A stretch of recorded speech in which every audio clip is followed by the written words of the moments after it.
The Democratic Alliance is currently involved with the business of choosing their federal council chair. The DA's spokesperson, Malatsi, is currently addressing the media. Let's go there now live. Service that he has provided to the organization over the last 19 years that he has been the occupant of the position of the federal council chairperson.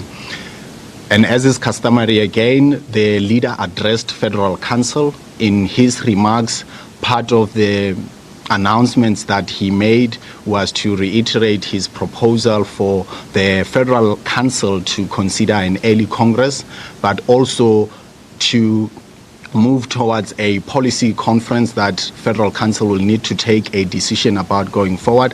As you know, federal council is the highest decision-making structure of the organization, and such major decisions will need to be adopted by federal council when it sees fit to do so. And the source of many interest for many of you who are here is the organizational review report.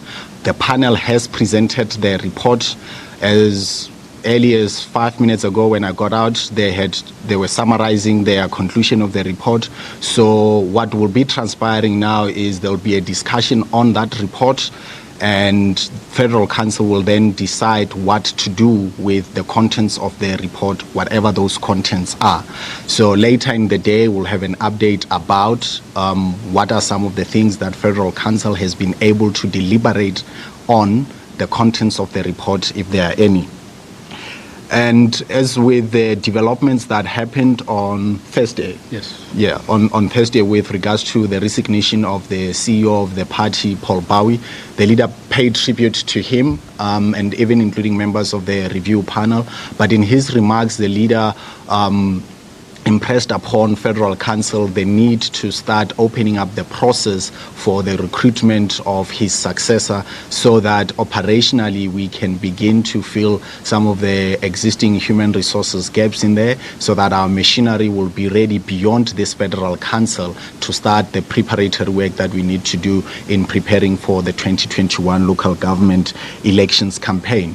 One of the other key things out of the leaders' remarks was the need for the party membership, and particularly the delegates that are in here for this weekend, to maintain discipline in the organization, particularly given the level of curiosity again around the discussions that will be taking place today on the review, and also on the election that will be taking place. Everyone in the room is under no illusion about the importance of these 2 days and the need to handle those discussions with the level of care and responsibility that needs to be handled with. So that was one of the key outcomes of the leaders' remarks. And finally, in terms of the leaders' remarks, it was an emphasis on reviving the work with our ground structures beyond this federal council, regardless of what happens at this federal council. The party has made a commitment that our structures need to be revived, and we need far more greater engagement with our structures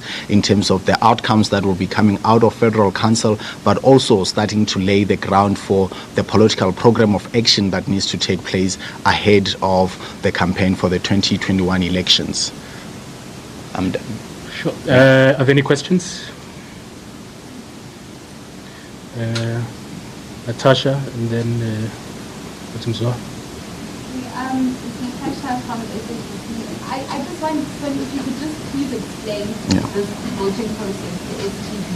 Please explain it properly, and I think because earlier on you said that, you'll be voting for number 1, 2, 3, and 4. It doesn't necessarily mean that the one who gets the most votes is actually going to be the one who becomes the federal, or will be the federal council chairperson.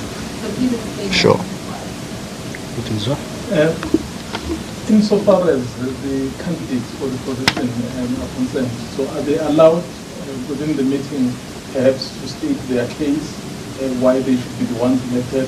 Currently we know there are 4, so will they have that opportunity to impress upon the members of the FedCo to say why they are the right people?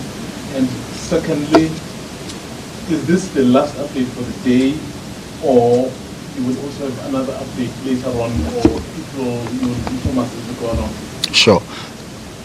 Gavin? Yeah. When you say that the leader, did you say he asked for policy council? He put it to federal council. He put it to Federal Council. Put it to Federal Council. So he outlined it in his speech. So decisions like that, as Federal Council is the senior decision-making body, is the body that can take a decision about when to do it and how to do it. Let me ask them, is the policy conference scheduled to be before the study conference? Okay. Is that what the leader is asking? That's what I'm saying. Cool. Steph? I just want to know, was there an opportunity for delegates to engage with the leader on his opening remarks, or will be at the next stage? And then what is the possibility that Federal Council, though it has the powers to, chooses not to adopt the review panel report, and instead there's a lot of draft reports on that? Okay, cool. I'll start with yours. So with regards to the review, that will be up to Federal Council. It can decide to do anything it wants to do with that report, and we'll be able to communicate what that ultimate resolution by Federal Council is with regards to the status of the report and how to proceed with it. In terms of the leaders' address, Federal Council unanimously did not ask any questions in terms of the leaders' contents. It resolved to move into the review panel. And your question about, it's a proposal about a policy conference. So again, the decision about when, how, and all the other associated details about that will be, the final call is in Federal Council's hands. So if I can just come in there. The way things stand right now is that we don't have a policy conference as the DA. But what Federal Council does is that it's tasked to meet at least every 3 years and before a national election to discuss policy matters and of course put together a manifesto. And then this body is augmented by all our mayors, spokespeople on portfolios in legislatures, councils, as well as parliament, and just inputs from other interested parties that we may invite. And with regards, we'll come back to you, with regards to candidates, they'll have an opportunity tomorrow before the voting takes place. Is it tomorrow? This evening. No, this evening, yeah. They'll have an opportunity this evening where they'll be given 5 minutes each to make their manifesto to the delegates about why they believe that they are the best candidate for the job. And with regards to the vote, so it's called the single transferable system, right? So on the ballot, you get 4 names of the candidates. The process of voting is that you rank by order of your preference. So there'll be 4 individuals. You must allocate them each a number 1 up to 4. The way it works is that whoever obtains the largest points from that calculation will be declared the victor. So it's not such that you choose one person, you put a cross next to your person, and the calculation is based on the number of crosses. In fact, if you do that, it will be a spoiled ballot that will not be considered. So delegates, and it's been used across, like in the DA, you know, for as long as I've been here and across even all elections in the organization. So it's by order of ranking.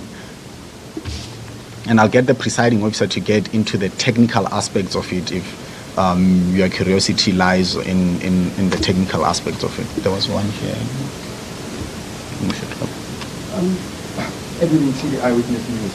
Did you say that Mr. Bowie proposed an early major conference? And did that at all? Did you mention any reasons why you want?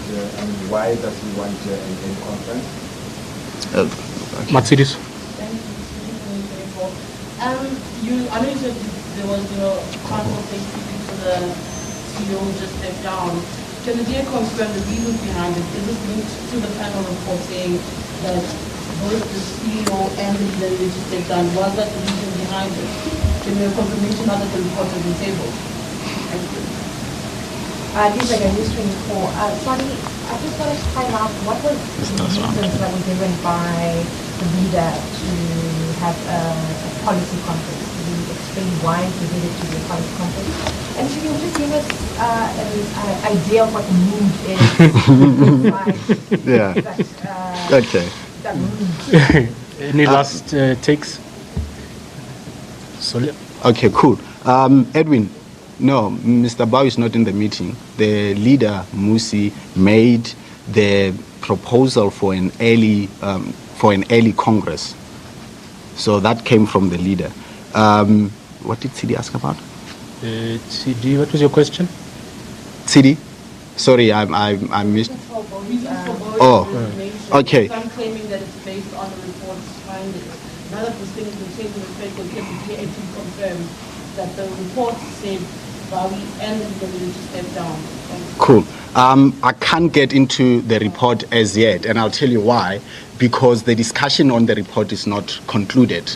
So the panel made a presentation, and it's still going to be discussed, and then the resolutions become part of the report, which is what we'll present to you at the end of this briefing. So it's a little bit too premature to link that to that, because we'll have an opportunity about the actual review and resolutions adopted in response to the review. Lizada, what was? Reasons for policy? Reasons for policy, I mean, as Mabine said, so there's a provision in the constitution of the organization that says in between congresses, there has to be a policy conference that takes place in between congresses. So what the leader has proposed is that given the call that he has made, the proposal he has made for an early conference, for an early Congress, he has proposed that we tie that with the need for a policy conference, because obviously at a early Congress, that's where you give the leadership of the party at the time, whoever that leadership is, the mandate of the organization and an opportunity to refresh the policies of the party. And the mood? Oh, the mood. To be honest, it's quite tranquil, civil, and robust. Update? Yeah, we'll have an update at the end of the day. I'll update you on the update. Yeah. Thank you, ladies and gents. So even the update might just be an update. Yeah. No chairs. No chairs have flown. Listen. No chairs have flown.